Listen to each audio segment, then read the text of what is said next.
Let me introduce. Okay, so the meeting is recorded.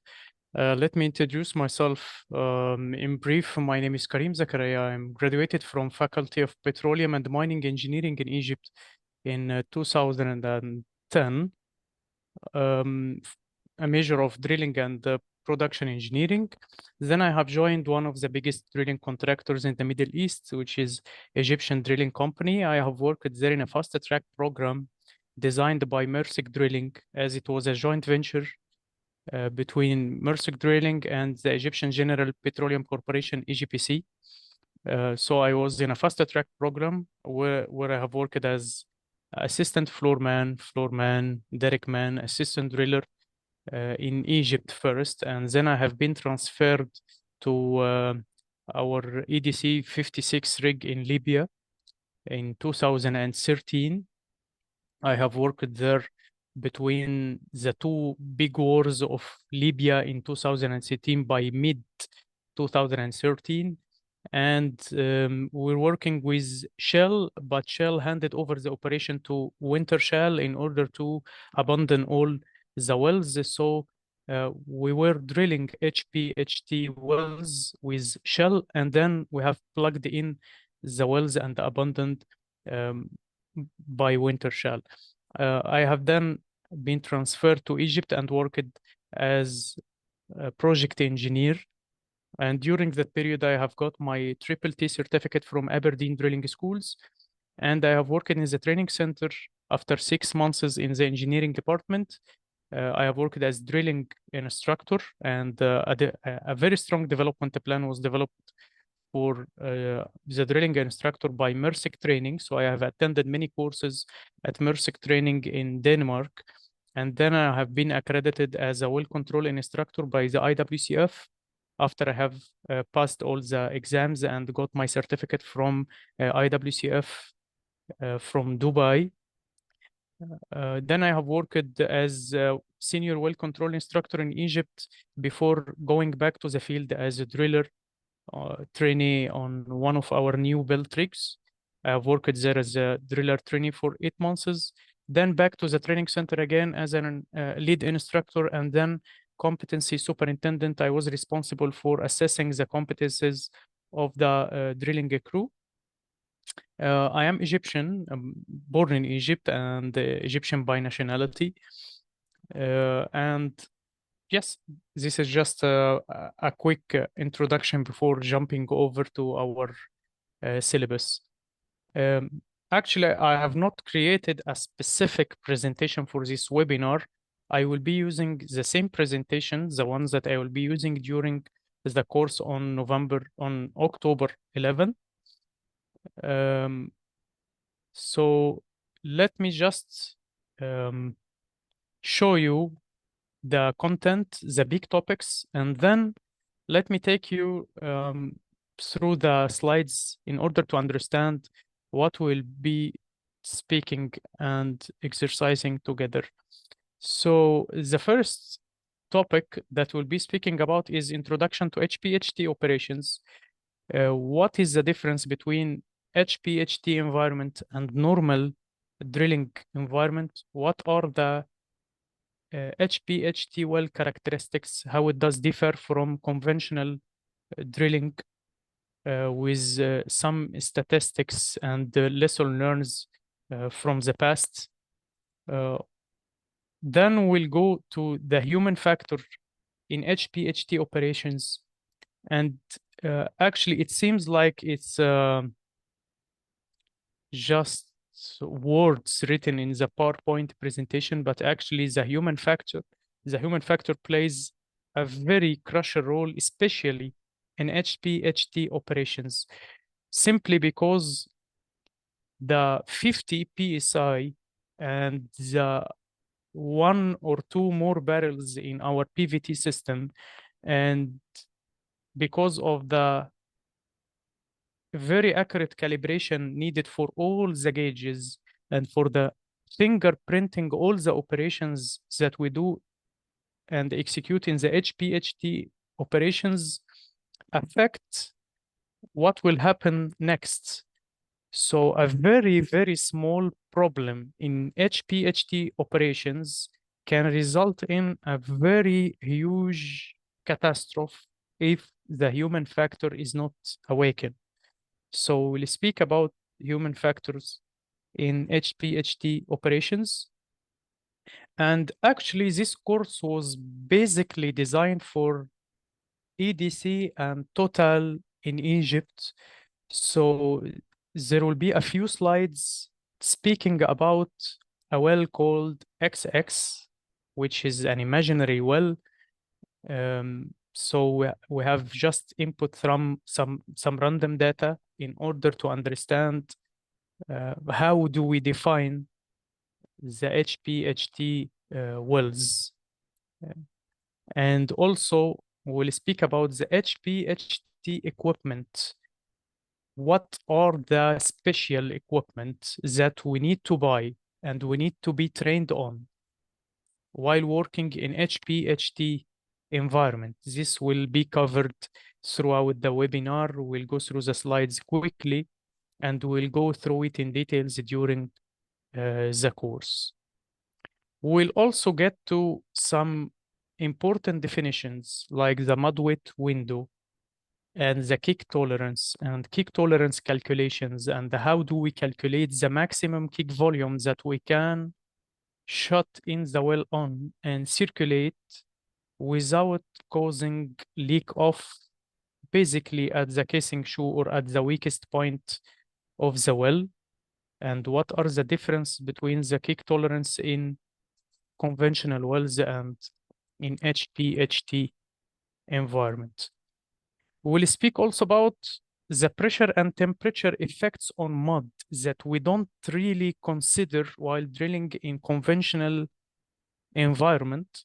That's because simply we are using the equation of calculating the hydrostatic pressure of, let's say that we calculate the hydrostatic pressure in PSI and the mud weight is in ppg and the true vertical depth is in feet.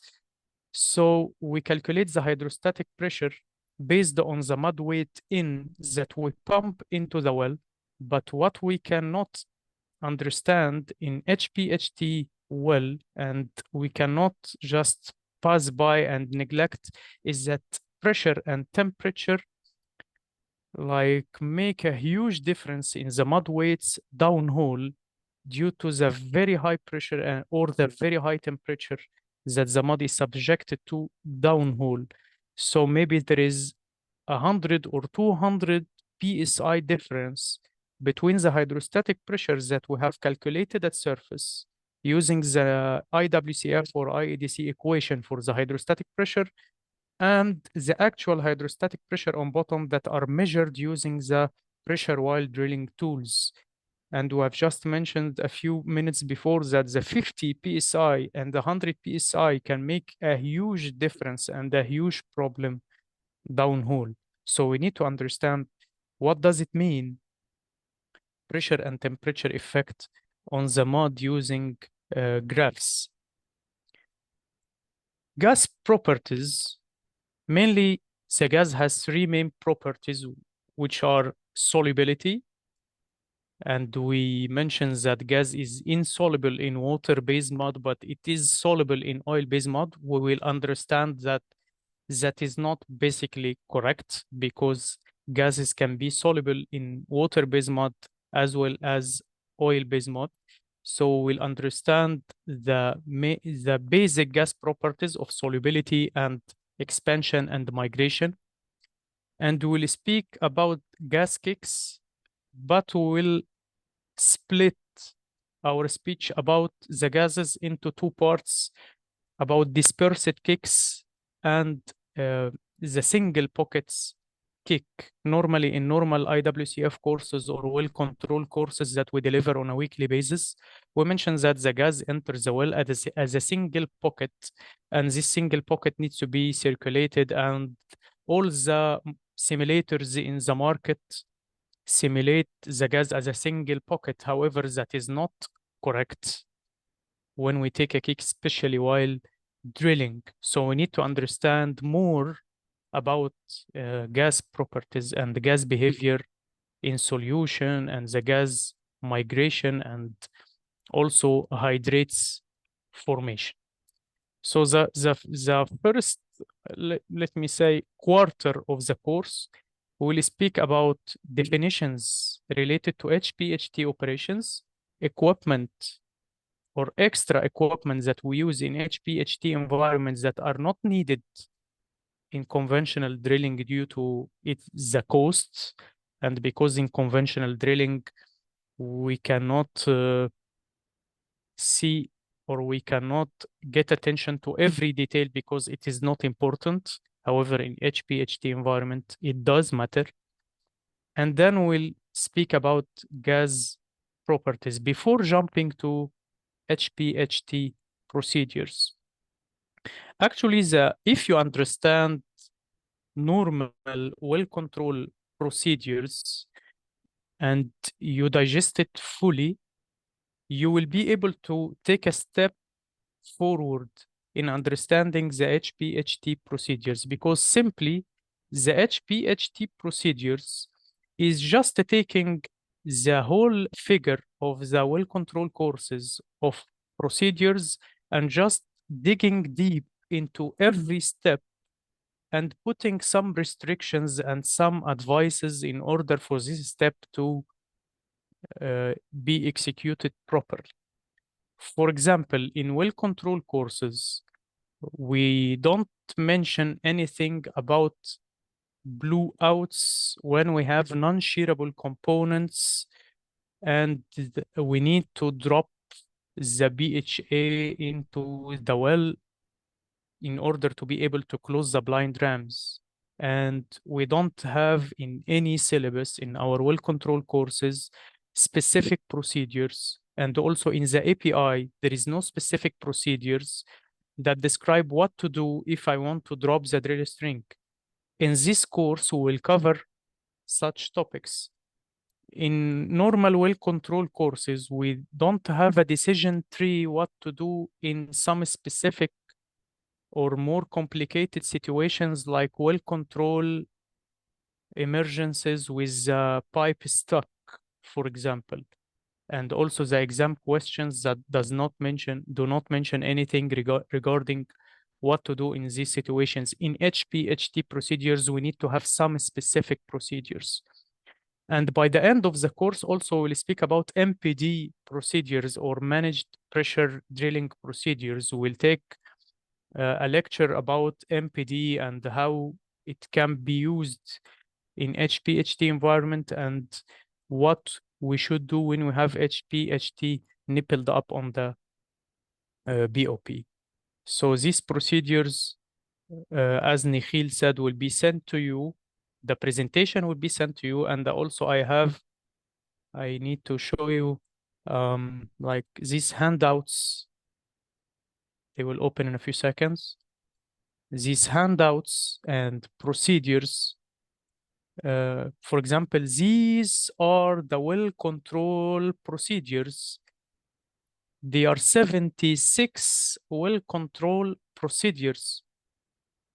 So only in well control courses, in normal well control courses, we speak about one or two procedures, but now we have 76 well control procedures related to HPHT environment, and you will find very detailed steps to execute in order for example, to align a misaligned BOP, how to use a chain block and turnbuckles and all of this stuff. So you will have access to these during the course.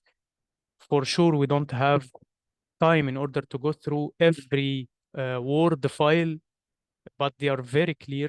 And in the real life, these files are discussed with the drilling crew and they are coached. And we have an HPHT coach available on the rig in order to coach the rig crew and tell them what to do. And like they assess if they have the full knowledge in what to do throughout each step. So these are only well controlled procedures. You will find also a folder called rig floor procedures. You will find MPD procedures, how to install the MPD seal and bearing, how to apply surface back pressure. There are 25 MPD procedures because I saw someone asking what to do or if an MPD engineer can attend this course. For example, will get the benefit if you attend the course because you will add some real or let's say behind the scenes what is done inside the MPD cabin that we cannot see as a drilling crew or operators. And you will also find mud mixing procedures, mixing caustic soda, mixing and using the mud cooler, when to mix, when to stop mixing, what to do, the oil-based mud procedures, changing mud pump valves, all the on-hands experience that are not found in books. You will have access to these procedures. This is what is related to HPHT procedures. Maybe you will find some basic procedures like flow check procedures, and we will get to some new definitions like static flow checks and dynamic flow checks, and what are the difference and what is the benefit of these procedures, and what will happen if we do a static flow check instead of a dynamic one using the MPD. All of these are procedures. We'll get also deeply in wellbore breathing and wellbore ballooning. And actually, this topic is not discussed in IWCF, but 2 years back, IEDC have added this topic in well sharp courses. If any one of you have attended a well sharp driller or supervisor course, you will have some questions in the test regarding wellbore ballooning and wellbore breathing and what to do. We will get deep into this and we will see some procedures that we need to follow when we are drilling a formation that has a very low fracture opening pressure, that it takes fluids while drilling and brings that fluid back into the well while turning off the mud pumps, and how we differentiate between ballooning and kicks, and what to do if we suspect and we cannot decide the difference. We'll speak also about drills and fingerprinting. Well-controlled drills specifically will not go through H2S drills or abandon drills or fire drills, but we'll speak about well-controlled drills. And we have also a very good reference in this topic, which is the IOGP 628 report. And for those who don't know what is the IOGP, it is the International Organization of Association of Oil and Gas Producers. And these recommendations for drills, it tells you exactly, you'll have access to this file and you can just type in Google IOGP 628 and you will have access to this document. It's free and I advise anyone to follow the IOGP reports. You will find here in this document the drills procedures, the very specific drills procedures that we do on the rigs and what to record, and some spreadsheets in order to record our drills and discuss with the crew the results of the drills. These drills are done more and more in HPHT environment. And our HPHT wells, we divide the well into different sections. And the more we approach our HPHT section, the more we how do we say it? Like we increase the number of drills that we execute. And fingerprinting, it's a procedure that we execute while drilling HPHT wells in order to get knowledge of the rig itself. It's like the fingerprint of the humans. The rig has a fingerprint as well. It has its own language. It tells you, I have a problem in some equipment. I have an issue in this gauge. The return from the well is not like it has been before. So we have some procedures that we call fingerprinting. procedures. We'll go through these. Before going to specific and more advanced well control principles, we'll get a refresher to the basic well control principles for those who do not have enough knowledge in well control. So we'll have a refresher on the well control principles, specifically the shut-in procedures and the well control methods like the driller method and the wet and wait methods, a very quick refresher. And then we'll go deep into the volumetric method and bullheading, despite the volumetric is not very practical, but it can be done on the rig. It has many assumptions that we'll get to know throughout the course. So this part is related to a basic refresher of well control procedures. And last but not least, we'll speak about MPD operations, and we have some videos here from Weatherford on how to install the sealing element or the RCD inside the body and execute the MPD procedures. So this is just a very quick tour in just 20 minutes about the course content and the course material that we'll get to. And in the next 60 minutes, I think, we can go through each slide in order to understand what is written very quickly and to get a more clear figure about the procedures. I can see someone in the chat box. Oh, okay, this is Nikhil, course registration. Okay, so at this point, it's clear so far, or if anyone has